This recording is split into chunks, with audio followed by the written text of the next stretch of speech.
डायन की वापसी, एक अनसुनी अनकही दास्तां। आज आपको भी यकीन हो जाएगा, हाँ डायन वापस जरूर आती है। तो ये बात है आज से कुछ साल पहले की। मेरे दोस्त के गांव में ही एक पुरानी हवेली हुआ करती थी, वो काफी ज्यादा पुरानी हवेली थी। उधर लोगों का कहना था कि वहां एक डायन रहती है, पर जो सरकारी लोग होते हैं उनको कहाँ फर्क पड़ता है। तो एक मेयर था, उसके वहां पर पोस्टिंग हुई। जैसे ही वहां पर उसकी पोस्टिंग हुई तो उसको वो हवेली दी गई कि इसमें तुम पूरी फैमिली के साथ रह सकते हो। वो पूरी फैमिली रहने लगी। मेरे दोस्त ने मुझे सब कुछ बहुत डिटेल में बताया, तो मैं आपको आज डिटेल में बताने जा रहा हूँ। तो वो वहाँ रहने लगी। जैसे ही वो शाम को वहाँ रुकी तो उनको अजीब सा फील हुआ, पर घर वालों ने ज्यादा ध्यान नहीं दिया। उन्होंने कहा अरे छोड़ो। फिर नेक्स्ट डे, अगले दिन जो उनके साथ हुआ वो दहला देने वाला था। जैसे ही वो सारे घर के लोग मार्केट गए, वो मार्केट से वापस आते हैं तो वो देखते हैं उनके घर में कबूतर मरा पड़ा है। वो कबूतर मरा पड़ा देखकर वो लोग डर जाते हैं कि ये कबूतर मारा किसने। उसके खून पड़े होते हैं। पूरी फैमिली मिलकर साफ करती है। जो बाप होता है, वो मेयर होता है, उसको फर्क नहीं पड़ता। वो कहता है अरे ऐसे कबूतर तो बहुत मरते हैं। वो साफ करता है। वो कहता है मेरा काम वाला भी आया नहीं है, वरना अभी सब कुछ साफ कर देता। नेक्स्ट डे उनका काम वाला भी आ जाता है। तो काम वाला जैसे ही उस दिन झाड़ू लगा रहा होता है, जो वो देखता है, जैसे ही उसने झाड़ू लगानी स्टार्ट करी, झाड़ू लगाते लगाते वो ऊपर जाता है। वो महसूस करता है जैसे उसके पीछे से कोई गुजरा है। तो वो नीचे आके कहता है मालकिन, क्या आप थी मेरे पीछे? तो मालकिन कहती है नहीं, मैं नहीं थी, कोई और होगा। जैसे ही उसने कहा कोई और होगा, तो वो जो काम वाला था वो डर गया। जैसे ही वो डरा, वो सहम गया कि ये हो क्या रहा है। और वो काफी ज्यादा डर गया था। उसके बाद जो उसके साथ हुआ वो दहला देने वाला था। हुआ कुछ इस प्रकार, जैसे ही वो वहां से चल दिया कि चलो मैं खाना बना लेता हूँ, तो वो किचन में आता है तो वो देखता है कि जो चाकू है उसके जस्ट बराबर में चूहा मरा पड़ा है। वो कहता है अभी चूहा किसने मारा? वो कहता है मैं किसी को बताऊंगा, इंसान डर जाएगा, मालकिन डर जाएंगी या मालकिन के बच्चे डर जाएंगे। तो वो इस बात को नहीं बताता। वो इस बात को अपने अंदर ही छुपा लेता है। और उन लोगों को कुछ फर्क नहीं पड़ता। जैसे ही शाम होती है, उनकी बेटी महसूस करती है जैसे ऊपर से कोई आवाज आई है। वो भागी भागी आती है, मम्मी ऊपर वाला जो फ्लोर है वहां से कुछ आवाजें आ रही हैं। क्या मम्मी आपने वो आवाज सुनी? माँ कहते हैं अरे बेटी कोई आवाज नहीं है, तेरे को बहम हुआ है। जैसे ही वो माँ कहती है कि तुझे बहम हुआ है, वो बेटी डर जाती है कि मुझे बहम कैसे हो सकता है। वो कहती है नहीं मम्मी, बहम नहीं, मैंने आवाज सुनी है। माँ वहीं कहती है कि तुम सुनो जी। तो पति कहता है उसका, मतलब उस बच्ची का बाप कहता है अरे वहाँ कुछ नहीं है, कोई आवाज नहीं है, हमें सुनाई दी नहीं। जब हमें आवाज नहीं सुनाई दी तो तुझे कैसे दे जाएगी? तो ये कह के उसको भेज देते हैं। फिर नेक्स्ट डे थोड़ी आवाज तेजी से आती है। वो आवाज इतनी तेज होती है कि वो उसकी माँ के कान में भी चली जाती है। वो अपनी माँ के पास आकर कहती है, माँ कहती है हाँ बेटा मैंने भी सुनी, चलो तुम्हारे पापा से कहते हैं। तो जैसे ही पापा के पास जा रहे थे, तो पापा कुछ काम कर रहे थे, तो वो उनकी नजर काम पर होती है, तो उनका ध्यान नहीं गया हुआ होता उस आवाज पर। वो कहते हैं अरे मुझे तो कोई आवाज नहीं सुनाई दी, मैं देख कर आता हूँ। वो ऊपर जाते हैं, वो देख कर आ जाते हैं। उनको कुछ नहीं मिलता। जैसे ही उनको कुछ नहीं मिलता, वो वापस नीचे आते हैं, कहते हैं अरे ऊपर तो कुछ भी नहीं है। ऊपर जब कुछ भी नहीं होता, उसके बाद जो हुआ वो दहला देने वाला था।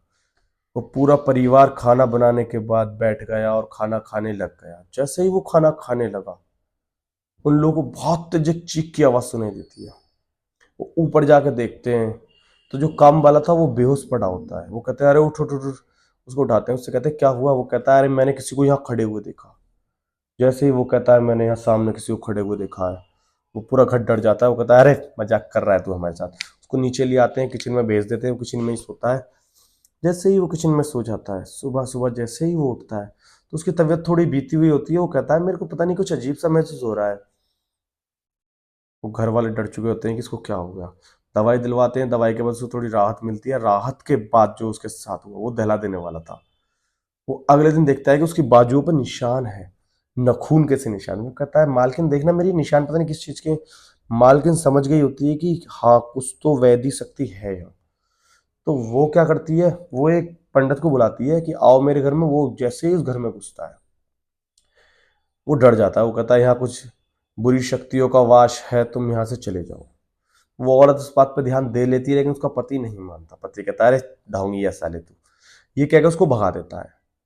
फिर जो उसके साथ हुआ, वो शाम को सारे बैठे होते हैं तो वो देखते हैं एक और बहुत प्यारी सी रोने की आवाज आ रही है, मतलब बच्चे के प्यारी सी रोने की, न्या न्या ऐसे करते हुए।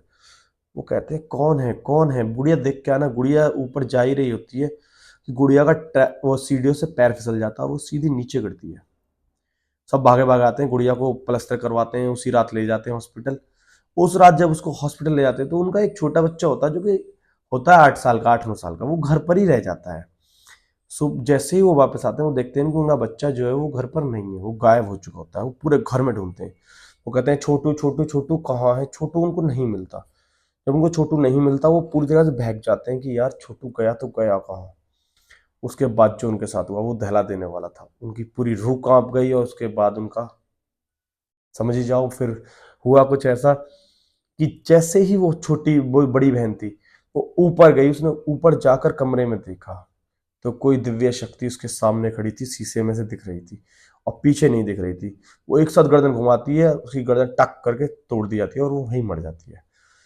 माँ ऊपर पहुंचती है, माँ देखती है मेरी बच्ची मरी पड़ी है और एक कोने में औरत सिर नीचे करके बाल फिकेर के बैठी होती है और हंस रही होती है। माँ की एस्तसी हो जाती है, माँ पूरी तरह से डर चुकी होती है कि ये क्या हो रहा है। वो कहती है कौन हो तुम, कौन हो तुम।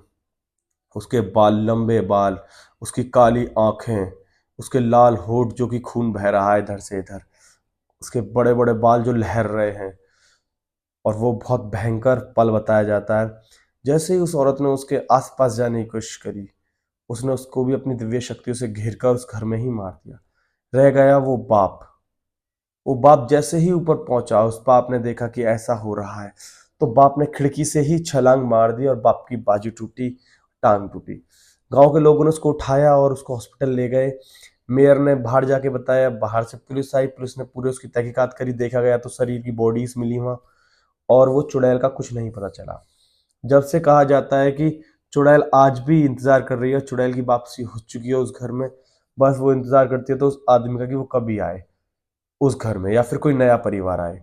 तो ये एक बहुत भयंकर कहानी रही है मेरे दोस्त की गांव की, और अगर आपको यकीन नहीं है तो आप खुद जाकर चेक कर सकते हो। धुलिया गांव है, धुलिया गांव नाम उसका गांव का नाम है, और ये पड़ता है तुम्हारा अजमेर की तरफ। अजमेर की तरफ ये गांव पड़ता है, और इस गांव में आप खुद जाकर देख सकते हो, एक पुरानी हवेली है जो कि बहुत पुरानी है, और उसकी यही सच्चाई है। और जो लोग इस वीडियो को देख रहे हैं मैं उनसे भी कहूंगा कि अगर आपका भी कोई सेटलमेंट होता है तो आप पहले अपने घर की मिट्टी लेकर उसको सूंघिए, उसमें बदबू आ रही है तो समझ लें नेगेटिविटी जरूर है। और नहीं है तो इस वीडियो को जल्दी से अपने घर वालों के साथ शेयर कर दो, घर वालों को तो पता चले कि क्या क्या क्या हो सकता है। कोई भी कहीं भी मर सकता है और कैसे मर सकता है आपको पता ही चल गया है। तो मुझे फॉलो कर लो, और वीडियोस के लिए जल्दी जाकर आईडी पे देखो, और मैंने बहुत अच्छी अच्छी वीडियो डाली है। बाकी शेयर